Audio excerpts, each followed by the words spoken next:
This week's Parsha is Parshat Vayechi, which is the 12th and final Parsha in the book of Bereshit, which is the first book of the Torah, the first book of the 5 books of Moses. And as sort of a way to wrap up this first chapter, this first chunk of the Torah, we have the story of Jacob's passing, Jacob's death. Jacob, who is the father of the 12 tribes, and in this week's Parsha, he blesses his sons as he prepares to die. He has reached an old age and he recognizes that he's going to die, and he decides that it's time for him to bestow his blessings upon his children and upon some of his grandchildren.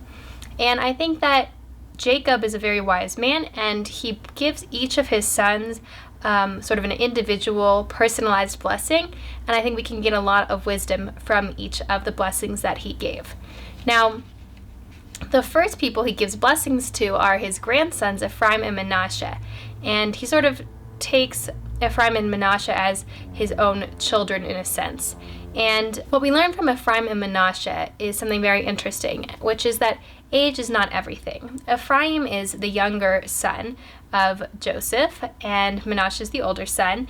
Yet Ephraim is blessed first by Jacob, because Ephraim's descendants are going to go on to be greater than the descendants of Manasseh. While they're both going to become sort of fathers of great nations and great people, the descendants of Ephraim are going to be greater. So he was blessed first. And I think that's something that we often can lose sight of, that we think because we're older than somebody, we have seniority, or even because somebody's older than us, we think that they know better than we do. But that's not always the case. We don't always, as the older person, know better than those who are younger, and people who are older than us don't per se know more just because they are older. So age is not everything. That's what we get from Ephraim and Manasseh. Then we move on to Reuben, who is Jacob's oldest son. So that kind of seems like a logical that he should be sort of the first of the sons to be blessed. But what we learn from Reuben is that not all blessings are positive or come in the form that we would like them to come in. Here is sort of Jacob's departing words to his son Reuben, and it's sort of a reprimand. Jacob talks to Reuben about an incident that had happened many, many years ago when Reuben was sort of a child, where Reuben was sort of hasty to act without thinking. And Jacob takes this opportunity to reprimand Reuben. And what we sort of learn from that is, again, that blessings sort of come in disguise at times. I'm sure that Jacob told Reuben at this moment so that Reuben would learn not to be hasty, not to be so hasty in other aspects of his life, in other areas of his life in the future when Jacob's not around to reprimand him. That will be something that stays with Reuben. Now for Shimon and Levi, who are second and third to be blessed respectively, they are blessed together, sort of as a group.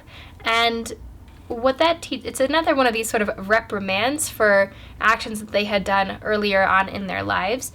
But they are grouped together, and what we learn from that is that we are judged in a way, or that we are influenced by those who we surround ourselves with. And so if we surround ourselves with people who are going to lead us to make good decisions, then we're likely to make good decisions. But if we surround ourselves by people who are going to lead us in a bad direction, then we too will be led in a bad direction. It's very hard to separate yourself from those who you are surrounded with. So I think something valuable we can learn from that is to focus on surrounding ourselves with good, positive people who are going to go in the same direction that we want to go in. The fourth son to be blessed is Judah. And what we learn from Judah and from the blessing that Judah received is that when we stand up for what's right, even when it's not easy, we are rewarded. Now, we saw several weeks ago that Judah had to sort of stand up and embarrass himself for some actions that he had done that were not his shining moment. He had to stand up and embarrass himself he was this great holy man, and he had to stand up and tell everybody about something he did in a moment that wasn't his highest point. And yet, despite that sort of incident, we really look up to Judah, and he sort of, again, becomes sort of the face of the Jewish people, the head of this tribe. And what we can gain from that is that when we do what is correct, we will be rewarded. Our fifth and sixth sons to be blessed are Zvulun and Yissachar. And Zvulun is blessed before Yissachar, which is another one of these instances of age is in everything. Zvulun is, what we learn from their blessing is that providing for people who study Torah specifically, is something very important, and it is holy work. It's holy enough work that Zvulun was blessed before Yissachar. Even though Yissachar was the one who studied all day, Zvulun was the one who provided financially so that Yissachar could study. They sort of shared the merits both financially and in terms of Torah learning and their prosperity in that regard. And so what we learn is it's a very good thing for us to provide for those who are studying Torah. We can't all be scholars. We're not all fortunate enough either with the mindset or the ability to study, take the time and study. But if we can monetarily support or emotionally support those who are studying Torah, that is a really great thing. Number 7, when we see Don's blessing, what we gain from that is that we should sort of use our resources or think outside the box a little bit. Don's blessing comes kind of in an interesting way. It says that he's going to sort of be like a serpent that bites the horse's heel so that the rider falls off and dies. It's kind of a strange blessing. But the point I think of it is that we might be a snake who doesn't have arms or legs or the ability to do something to the rider, to affect the rider who's high up on top of this horse. But we can be intelligent enough to bite the snake's heel so that it will react and the rider will therefore fall off. Just meaning that there are going to be problems that arise that we don't really have the resources to figure out in the most logical way. It'd be easy to want to just attack the rider directly, but if you can't get there, think of a workaround, think of a creative solution. And that's what we get from the blessing that Jacob gave to Don.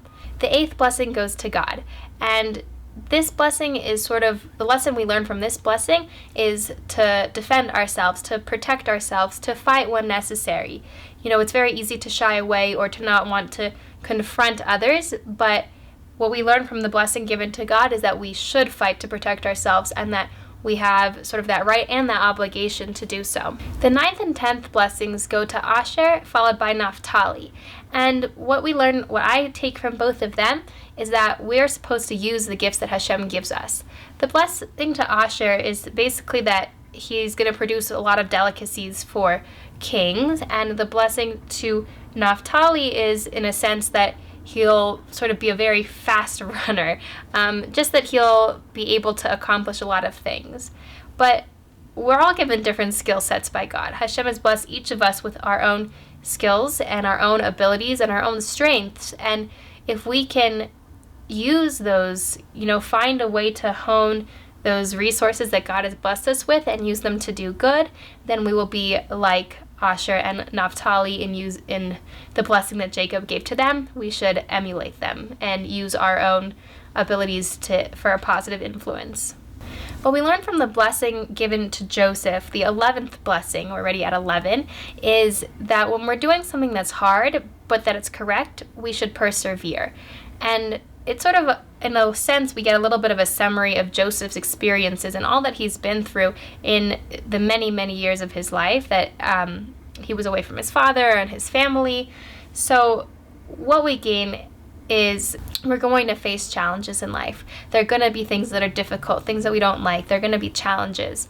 But we should continue to do what is correct. We should persevere, and there will be a reward at the end of all of this. Joseph's suffering was not for nothing. He saved his family from famine. He became sort of royalty in Egypt. He had children. He got to see his grandchildren and his great-grandchildren in his life.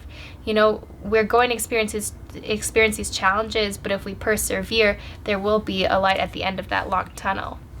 That's what we gain from Joseph, who again is the 11th blessing given from Jacob. And the 12th blessing goes to Benjamin. What we gain from Benjamin's blessing is that we should be fearless because, Hashem is with us, and we have been endowed these gifts by Hashem, these strength, these abilities to do things, and He is on our side and He is with us. And so we should be fearless because we should know that Hashem is on our side and He is guiding us to the place that we are in right now. I hope that you can gain something from Jacob's blessings to his son. If there is something that you gained that I didn't pick up on, please let me know. I would love to learn and to grow and to continue to develop thoughts and ideas. So please feel free to share them. And I hope you all have a wonderful week and a Shabbat Shalom.